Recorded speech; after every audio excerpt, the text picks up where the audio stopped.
everyone, and thank you for joining us today for Talk About It Tuesday with This Is Improv. My name's Angelica, and can you introduce yourself? I'm Richard B. Zadak, and B stands for Bart, my middle name. Yeah, and you are our father, Papa. We usually call you Papa, and you're a wonderful dad. You're a wonderful Papa. Yes. I'll give you the money later. Oh, yeah.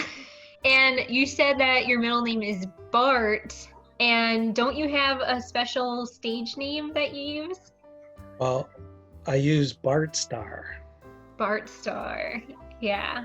The name is from an excellent old-time quarterback from Green Bay Packers, but Bart is my middle name, and I've never equated anything else with it, so I looked for something good like a quarterback from football, so I use that. Yeah, and it served you well on the stage and during rehearsal. In fact, all of our cast knows you as Bart Star. I like it. I'm going to ask you a few questions.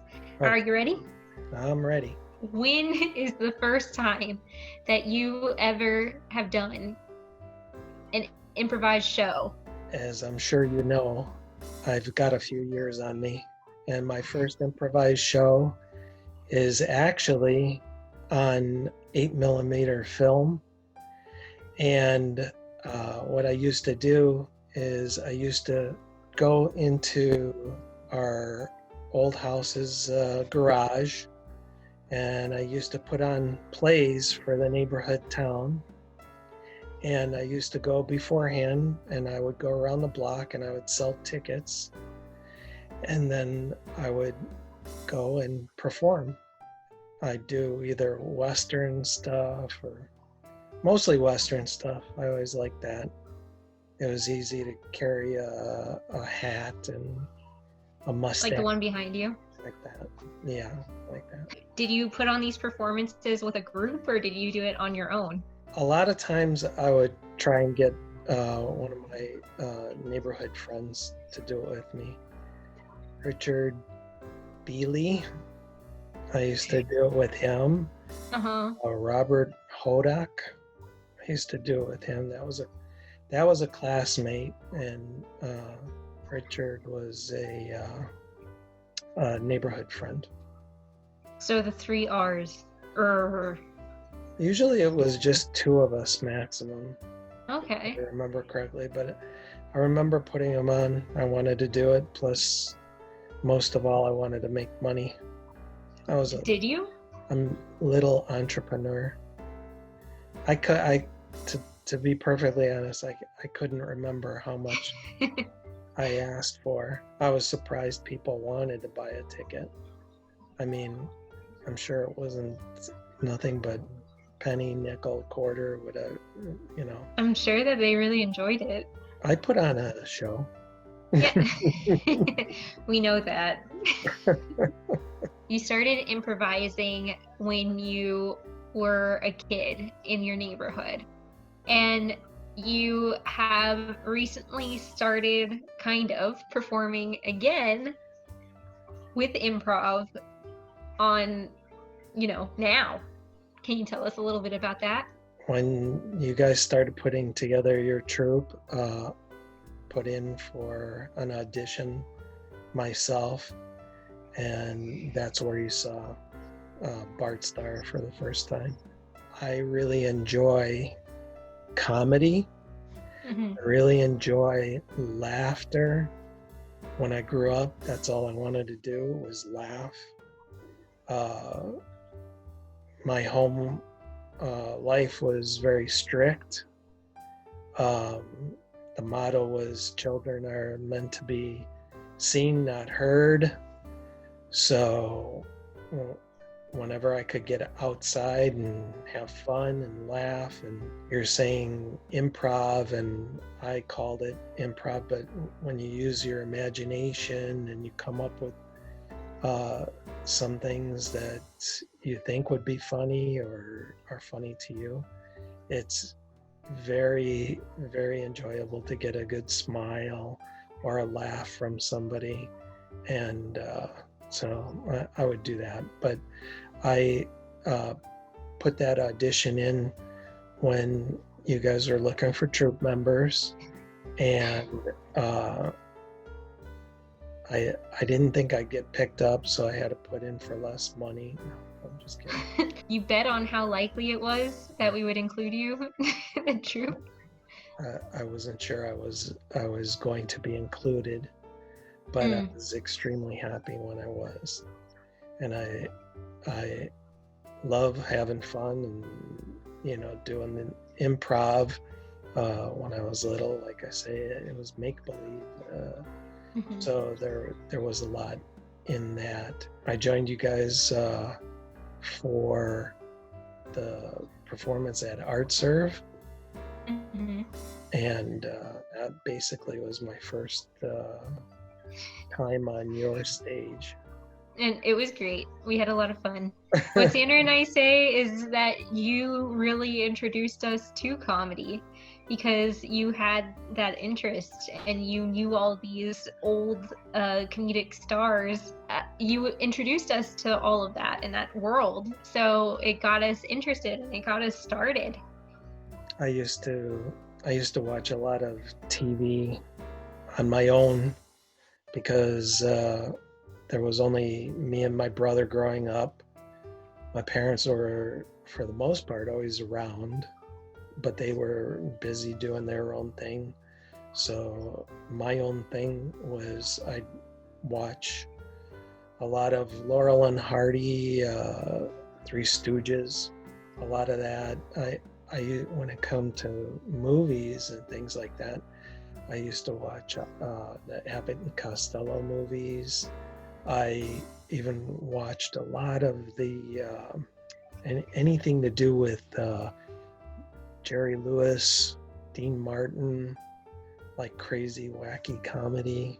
I used to like it. Phyllis Diller, and then even going on Carol Burnett.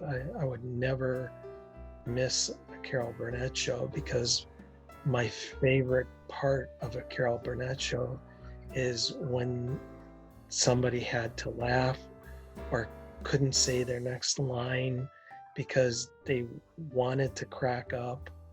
It just, that was the funniest for me, because that was like so revealing. That was so like, see, they're having fun. Yeah, that's cool. It's like the organic connection on the screen that, you know, a lot of professionals take away, but then when professionals bring it back, it's fun to see that even professionals can crack up and enjoy what they're doing. They enjoy it so much that they can't hold it in anymore.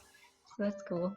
I believe I used to watch, or I tune on black and white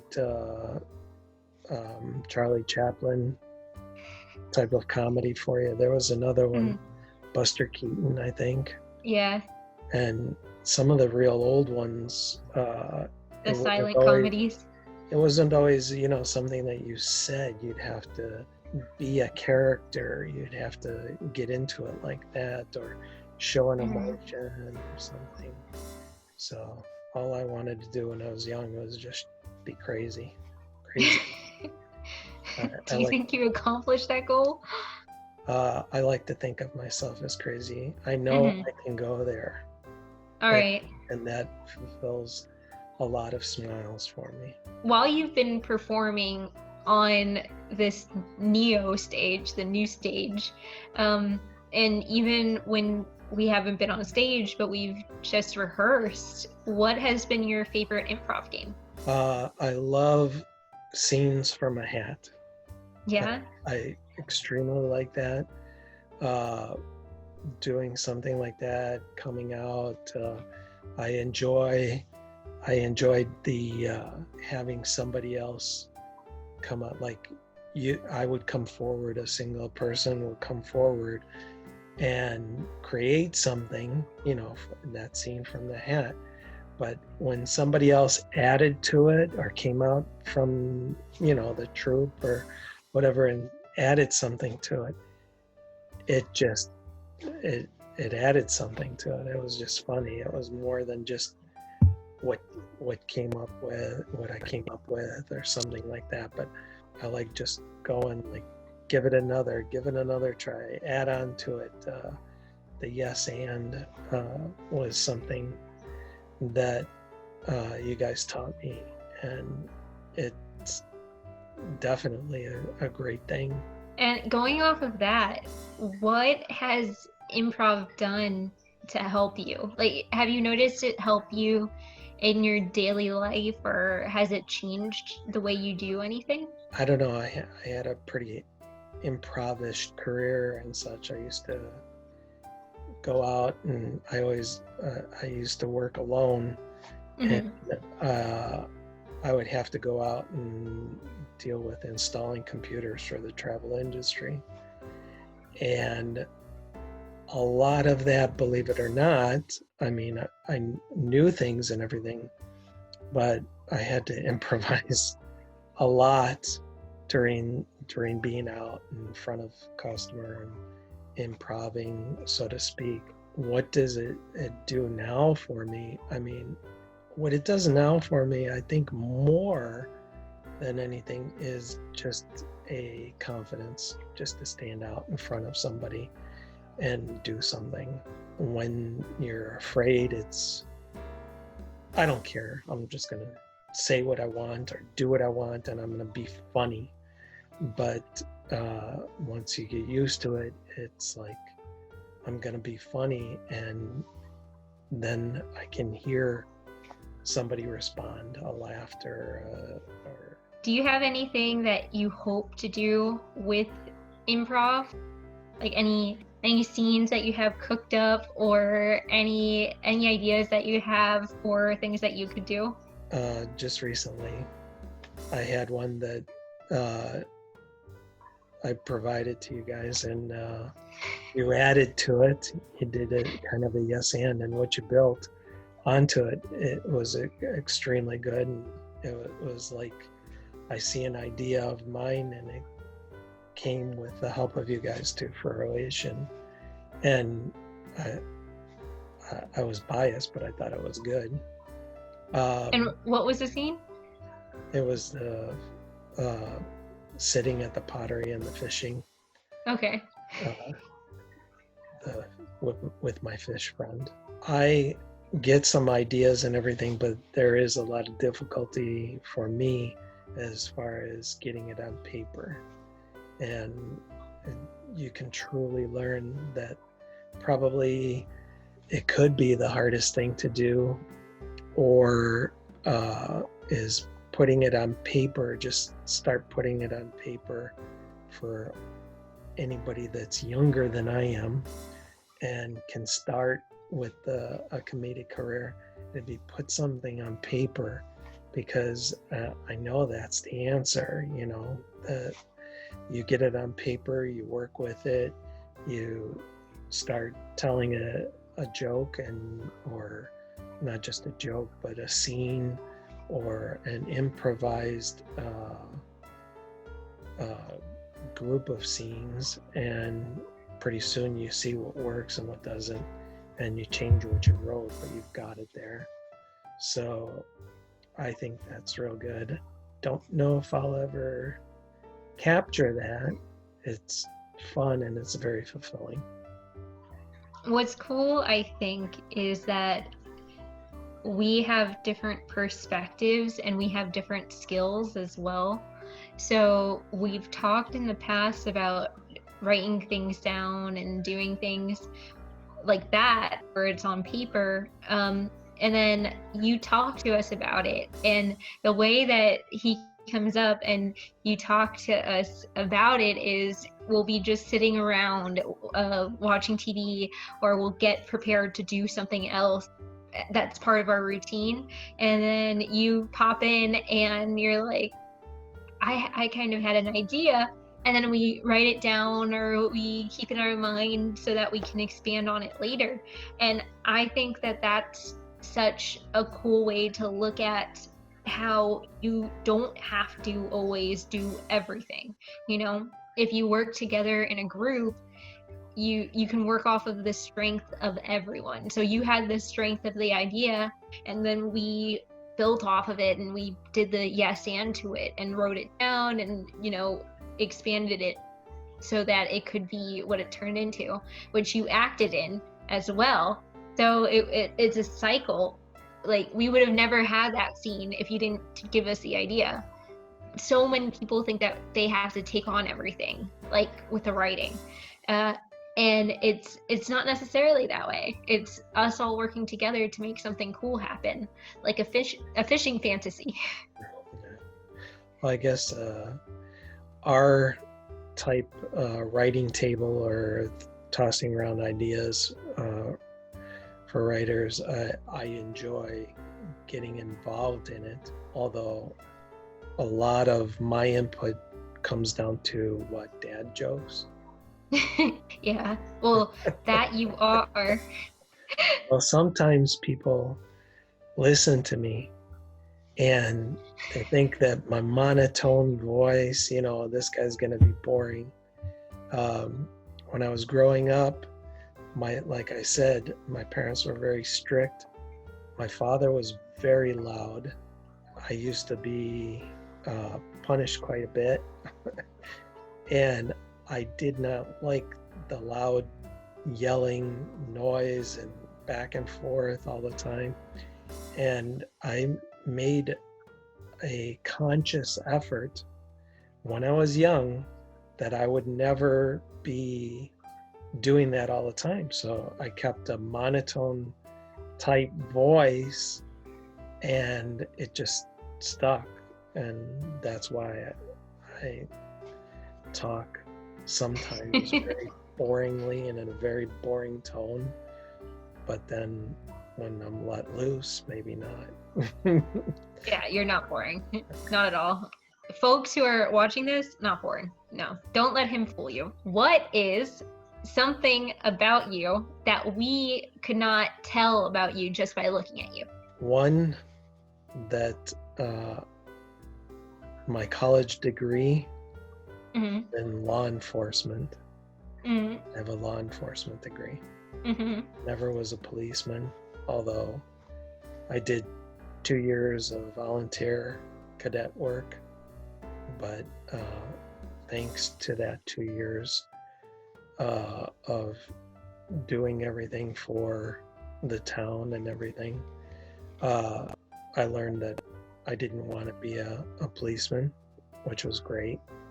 Thank you for the cadet service, because I could have gotten into something that I don't think I really wanted. The second thing is that I came extremely close to